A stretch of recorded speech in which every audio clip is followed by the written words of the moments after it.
வணக்கம், welcome to SK channel. இன்றைக்கி ஆட்டு எலும்பு கொழுப்பு வச்சு ஒரு சூப் ஒன்று பண்ண போகிறோம். பொதுவாகவே சூப்புனாலே ரொம்ப உடம்புக்கு நல்லது. அதிலே ஆட்டு எலும்பு கொழுப்பு வச்சு செய்கிறது ரொம்பவே நல்லது. பொதுவாகவே பெரியவங்களுக்கு வாரத்தில் ஒரு முறையாக சாப்பிட்லாம். ஏன்னா அந்த மூட்டு வலி அடிக்கடி வரும். அவங்க எல்லாருமே வாரத்தில் ஒரு தடவை சாப்பிடும்போது அந்த மூட்டு வலி அறவே இல்லாமல் போயிடும். அது மட்டும் இல்லை, பெண்களுக்கு பெரும்பாலும் 30 வயசுக்கு மேலே நடக்கிறது ரொம்ப கஷ்டமான விஷயம். குதிங்கால் வலி, மூட்டு வலிலாம் அதிகமாக வரும். அவங்களும் இதை வீக்லி ஒன்ஸ் எடுத்துக்கிட்டோம் அப்படின்னா அந்த வலி அறவே இல்லாமல் போயிடும். நம்ம கலந்துருக்கோம் இல்லையா கொழுப்பு, அது வயிற்றுக்கு ரொம்ப நல்லது. ஓவர் ஹீட்டாக இருக்கவங்களுக்கு அதை வாங்கி அடிக்கடி செஞ்சு சாப்பிடும்போது சூடு இருக்காது, வயிறு வேக்காலம்லாம் குறைஞ்சி போயிடும். இப்போ இந்த எலும்பை நல்லா கழுவிட்டு அதில் மஞ்சள் தூள் 1 ஸ்பூன், சோம்புத்தூள் 2 ஸ்பூன், சீரகத்தூள் 2 ஸ்பூன், ஒரு 2 வெள்ளைப்பூடு, துளியோண்டு இஞ்சி அதையும் எடுத்து தட்டி வச்சுருக்கேன். எல்லாத்தையும் கலந்து நல்லா எல்லா எலும்புலையும் இந்த மசாலா பொருள் சேர்கிற மாதிரி நல்லா பிரட்டி விட்டுக்கோங்க.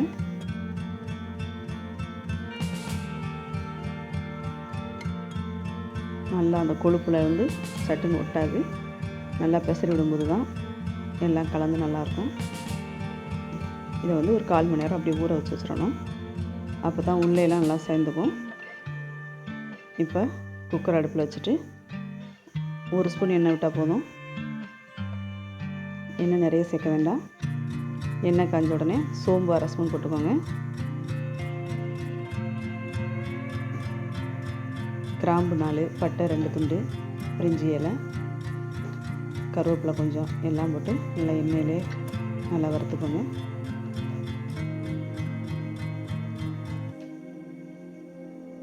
சின்ன வெங்காயம் ஒரு 20 to 25 வெங்காயம் எடுத்து நீல வாக்கில் கட் பண்ணி வச்சுக்கோங்க. இது பெரிய வெங்காயம் சேர்க்க வேண்டாங்க, சின்ன வெங்காயம் தான் நல்லாயிருக்கும். காரத்துக்கு ஒரு 3 பச்சை மிளகாய் சேர்த்து கீறி வச்சுக்கோங்க. தக்காளி ஒரு பெரிய சைஸ் தக்காளி எடுத்து கட் பண்ணி வச்சுக்கோங்க. எல்லாத்தையும் நல்லா எண்ணெயிலே போட்டு நல்லா வதக்கி விடுங்க. நல்லா வதங்கின பின்னாடி தக்காளி வெங்காயம் சட்டுன்னு வதங்குறதுக்கு கொஞ்சம் போல் உப்பு சேர்த்துக்கிறோம். அதையும் போட்டு நல்லா கிண்டி விட்டுக்கோங்க.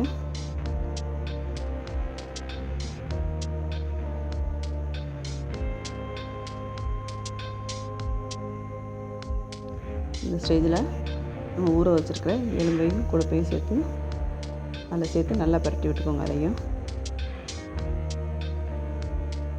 நல்லா அந்த எண்ணெயிலே ஒரு 2 நிமிஷம் நல்லா வதங்கட்டும். மூடி வச்சுருங்க. மூடி போட்டு வதக்கும்போது அந்த வாசனை வெளியில் போகாது.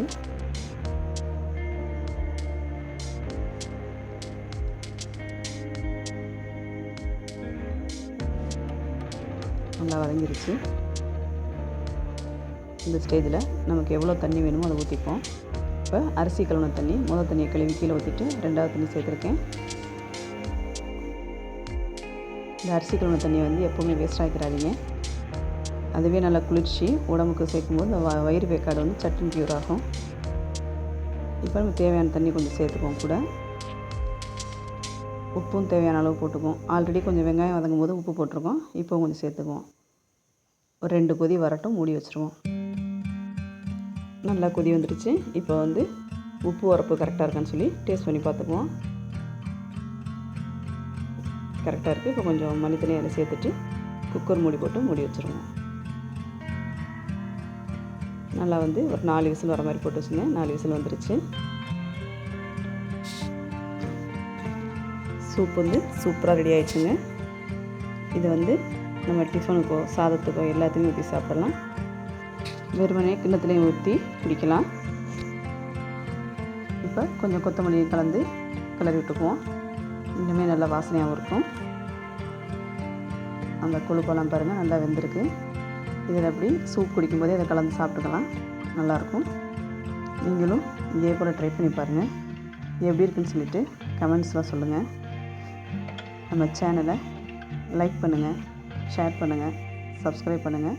பக்கத்தில் இருக்க பெல் ஐக்கானை கிளிக் பண்ணுங்கள். அப்போ தான் நம்ம வீடியோ எல்லாம் உடனே கிடைக்கும். தேங்க்யூ.